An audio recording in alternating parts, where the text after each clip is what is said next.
with Mireille Lexima Jackson for another segment of Mireille Talk. Thank you for joining me, and please share this channel with your friends and turn on your notification and subscribe. Today I'd like to talk about what would I say to my younger self.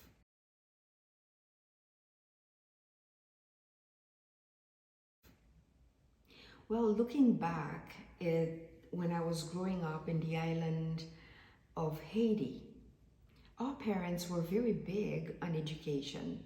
My mother was an educator, my father also an educator, but as well as an attorney, and later he became a judge. They pushed us to be the best that we can be. I was raised in an environment where there was no racial or national discrimination. Most of the population was black with various shades of black.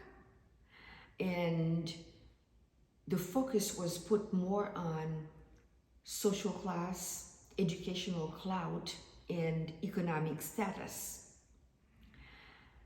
So when we immigrated to the United States, which is a foreign country predominantly populated by whites, a place where that is totally different from my culture, from the culture that I came from, where people are divided primarily by racial and cultural biases, this transition compounded my issues as a young black girl that have just come to America.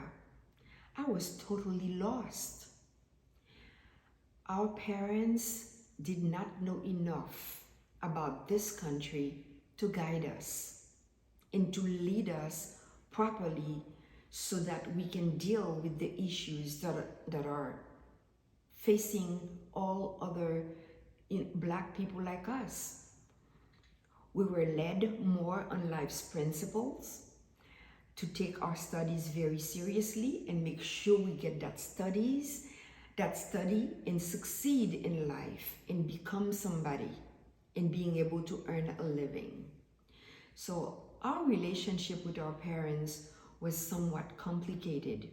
My father was the most affectionate one, very loving, and you can go to him with anything troublesome or that is worrying you, and anything otherwise. My mother, on the other hand, cared for us very deeply, took care of us and very proudly, and I know she loved us, but that didn't close the gap between us and our mother. She was stoic, rigid in her ways, and the disciplinarian of the two parents. It was uneasy to go to her with any issues that I had. Early on, we used to call my father Pioche because his name is Parnell, so we called him Pioche. And then we used to call my mother Mioche.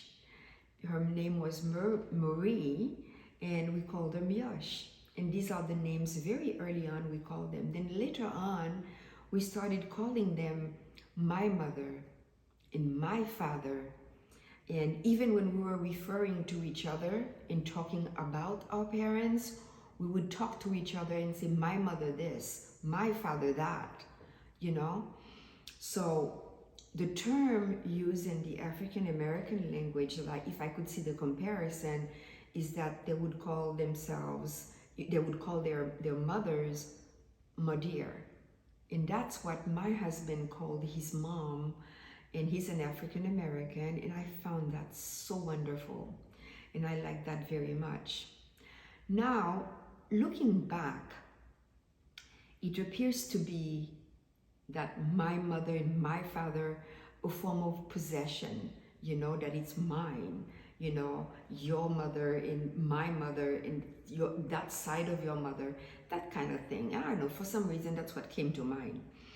I know we were loved and cared for, except for the matter of our emotional and personal state of mind was never up for discussion.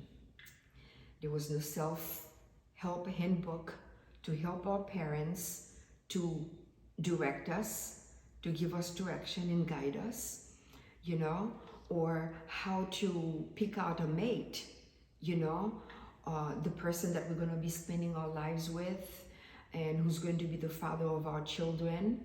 All that they cared for is that whoever we picked out as a mate or as a future husband had to be somebody who was well educated and who came from a very reputable family. Personally, like all of my brothers and sisters, all of my sisters, I would say, I wanted somebody that was just like my dad, you know, loving like him, having the kind qualities of my sweet father. You know, that's what I was looking for into that man. Well, when the time came, I thought I was on the right track and did just that. Well, I quickly became disillusioned. It turned out to be a nightmare that I couldn't wake myself up from. The man that I married, that presented himself to me, was totally different from the person that I was living with. So that really confused me all throughout that marriage, which lasted about 10 years. But by that time, I had all my 3 children. So I didn't level out and come into my own until I was about 40 years old, until after my divorce. I then got a sense of freedom to navigate my compass and control my own narrative. I began to take the time to know who I was in my purpose in this life. It was not until then that I was able to etch my way to a clear direction, getting on the right path for my life and my children. The one great thing is that out of that marriage, I have 3 lovely children, 2 girls and a boy. You know, it is a life lesson that it is clear that there is no science of what to expect in this life when you are encountering people and when you are navigating to find your way. You must brace yourself for whatever comes your way. So thinking back, looking of all the paths that I have traveled and everything that had happened, I would say to my younger self, trust yourself. Trust the Holy Spirit guiding your path. You will be going through some things, but you'll be all right. The scars of your experiences are trophies for your endurance, for your courage, and your strength. That's what making you the fabulous you today.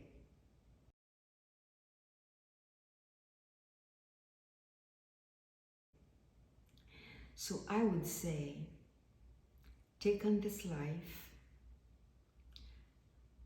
give everybody credit where they're due, love yourself, and be thankful for every day.